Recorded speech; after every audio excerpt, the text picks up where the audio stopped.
America Bharat के ऊपर अभी तक 50% टैरिफ लगा चुका है, लेकिन अब ट्रम्प चाहते हैं कि G7 देश भी भारत के ऊपर टैरिफ लगाएं। और सिर्फ G7 नहीं, अब चाहते हैं कि यूरोपियन यूनियन भी भारत के ऊपर टैरिफ लगाए। लेकिन ये क्यों हो रहा है? ट्रम्प क्यों चाह रहे हैं कि G7 देश भी भारत के ऊपर टैरिफ लगा दें, यूरोपियन यूनियन भी लगा दें?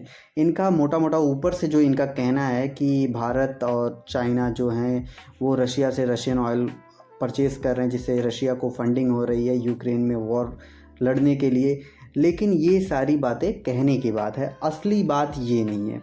बात ये है कि ट्रम्प चाहते थे, जब ट्रम्प स्टार्टिंग में 25% इन्होंने टैरिफ लगाया था पूरी दुनिया के ऊपर, बहुत सारे देशों के ऊपर, तो बहुत सारे देश जैसे जापान हो गया या आसियान के कई देश हैं, ये सभी ट्रम्प से नेगोशिएशन करने लगे और ट्रम्प के सामने सभी सरेंडर कर दिया एक तरह से कहा जाए तो, और सबने एक ट्रेड डील साइन करी।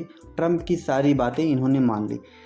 ट्रम्प चाहते थे कि स्वयं भारत भी, जैसे जापान ने किया या और देशों ने किया, वैसे भारत भी यूएस पहुंच करके ट्रेड एक नेगोशिएशन करके एक ट्रेड डील करे और भारत भी एक तरह से सरेंडर कर दे अमेरिका के सामने।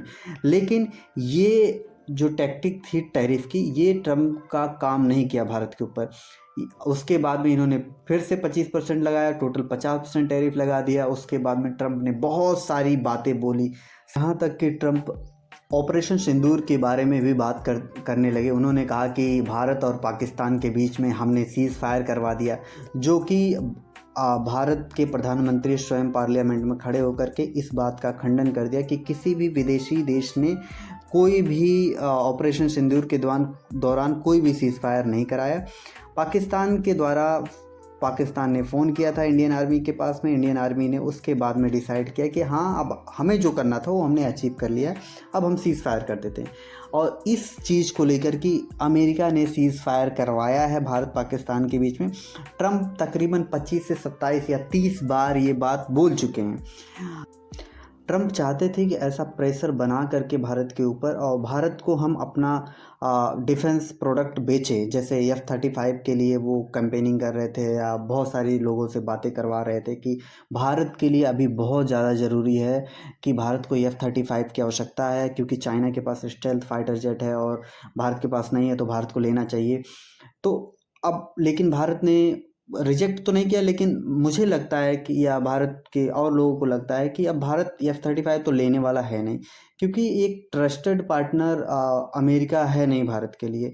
तो अब F-35 की डील भी ट्रम्प के हाथों से निकल गई है, क्योंकि भारत अभी फ्रांस के साथ में 116 फाइटर जेट के लिए नेगोशिएट कर रहा है। वो राफेल ही होने वाले हैं, और अब ये डील निकल गई। और वो ट्रम्प चाहते थे कि भारत में आए, वो एग्रीकल्चर मार्केट को एक्सप्लोर करें या डेयरी मार्केट को एक्सप्लोर करें, क्योंकि भारत एक ह्यूज इकोनॉमी ह्यूज पॉपुलेशन वाला देश है। तो अब ये चीज़ें टैक्टिक अमेरिका की चली नहीं, तो अब ट्रम्प चाहते हैं कि G7 कंट्रीज़ या यूरोपियन यूनियन ये सब भी टैरिफ लगा दे भारत के ऊपर, जिससे क्या हो कि भारत प्रेशर फील करे, उसके बाद में ट्रम्प की बातें स्वीकार कर लें। जो कि यूएस के एक मिनिस्टर ने भी कहा था कि भारत 2 महीने के अंदर वाइट हाउस आकर के सॉरी बोलेगा, गिड़गिड़ाएगा, फिर ट्रम्प डिसाइड करेंगे कि उनको क्या करना है। ये बड़बोलापन इनका तो है ही।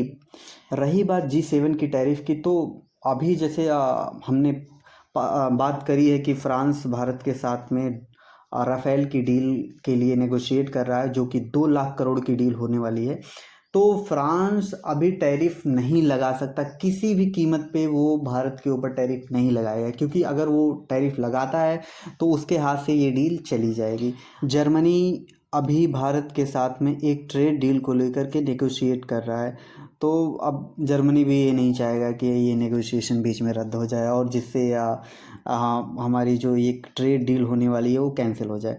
तो जर्मनी का भी चांस ना के बराबर है। यूके का जो है, यूके के साथ में हमारा एक ट्रेड डील हो चुका है, FTA साइन हो चुका है, तो यूके का तो बात ही नहीं है।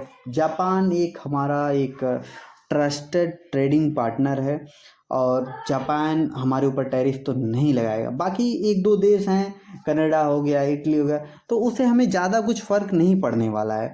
तो अब यूरोपियन यूनियन, अब देखो क्या है कि ट्रम्प जिस तरह से सोच रहे हैं कि सभी टैरिफ लगा देंगे, तो देखो ये चाहते हैं कि चाइना के ऊपर भी लगा देंगे, लेकिन अगर चाइना के ऊपर लगा देंगे तो चाइना से जितना भी इनके यहाँ प्रोडक्ट आ रहा है वो चाइना से आ रहा है, इनके यहाँ महंगाई इतनी बढ़ जाएगी ये संभाल नहीं पाएंगे। और इस समय चाइना की तरफ से भी बयान निकल के आया है कि जो एससीओ कंट्री हैं या ब्रिक्स कंट्री हैं, वो सभी देश आपस में ट्रेड करने के लिए रेडी हैं और हम आपस में ही ट्रेड करेंगे। हम यूरोपियन यूनियन या यूएस के साथ में ट्रेड करना अपना बंद कर देंगे। तो ये बहुत ही इंटरेस्टिंग होने वाला है। देखते हैं कि ट्रम्प का ये जो ईगो है ये दुनिया को किस तरफ ले जाएगा। तो आपको ये कंटेंट कैसा लगा है, आप लाइक सब्सक्राइब जरूर करें। Thanks for watching. जय हिंद, जय भारत।